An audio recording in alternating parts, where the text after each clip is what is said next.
গাঁৱৰ উন্নয়ন হ'ব এইটোৰ আশাতে ৰাইজ ওলাই আহিছে আৰু তাতে কিছুমান কংগ্ৰেছী কৰ্মকৰ্তাই আহি তাতে মানে এটা বিশৃংখলতা পৰিৱেশ সৃষ্টি কৰি মানে প্ৰশাসনৰ ওপৰত দুখটো দি বিধায়ক মজিবৰ সাহেবৰ ওপৰত দুখটো দি একচুৱেলি তেওঁলোক যে পৰাজিত হৈ আছে এই পৰাজিত হোৱাৰ মানে ট্ৰেক চেঞ্জ কৰাৰ কাৰণে এনেকুৱা ধৰণৰ বিশৃংখলতা কৰি আছে আৰু এই কংগ্ৰেছীসকলৰ কাৰণে আজি এইবিলাকত বিশৃংখলতা হৈ আছে।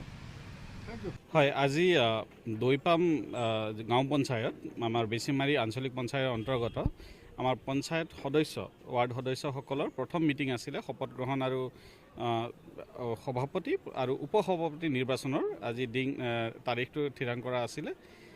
সদস্যসকল উপস্থিত আছিলে, কিন্তু তাৰে এছাম সদস্য তেওঁলোকে মানে আহিয়েই প্ৰথম আপত্তি দৰ্শালে যে যদি কিবা কাৰণত মানে ভোটিং হয় তেতিয়াহ'লে ছিক্ৰেট ভোটিং হ'ব নোৱাৰে।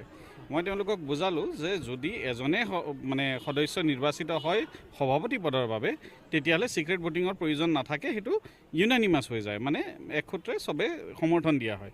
কিন্তু একাধিক যদি হয়, যিটো আমি মানে পঞ্চায়তৰ আইন আৰু সভাপতি নিৰ্বাচনৰ যিটো আইন তাৰে গোটেই পেজটো মই তেওঁলোকক অনুবাদ কৰি আৰু ইংৰাজীটো দুয়োটা ভাষাতে প্ৰথমতে বুজাই দিলোঁ যে যিটো মানে ৰুল আমাক দিয়া আছে, গাইডলাইন দিয়া আছে, সেইখিনি আপোনালোকে বুজি লওক।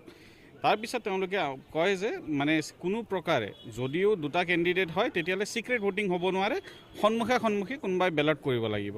মই কৈছোঁ সেইটো আইনী প্ৰক্ৰিয়া নহয়, নিয়ম অনুসৰি ছিক্ৰেট ভোটিঙে হ'ব, ভোটিং কম্পাৰ্টমেণ্টৰ ভিতৰত গৈহে ভোট দিব লাগিব।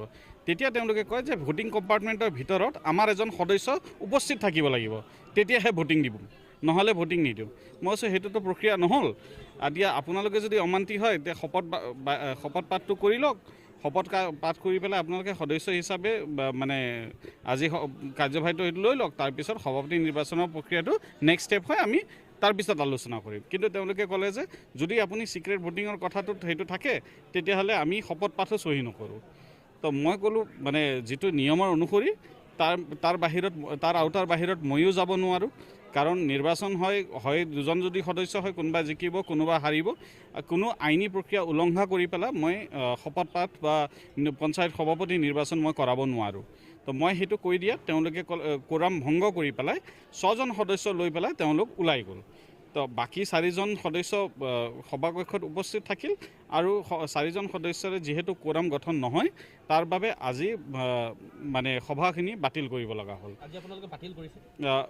যিহেতু কোৰাম নহ'ল, 6জন সদস্য তাৰপৰা ওলাই গ'ল, সেইকাৰণে সভাটো মানে নিয়ম অনুসৰি 2/3 মেম্বাৰ প্ৰেজেণ্ট হ'ব লাগে, তাৰমানে 7জন সদস্য থাকিব লাগে প্ৰথম মিটিঙত, আৰু 6জন সদস্য ওলাই যোৱাত অকল 4জন সদস্য থাকি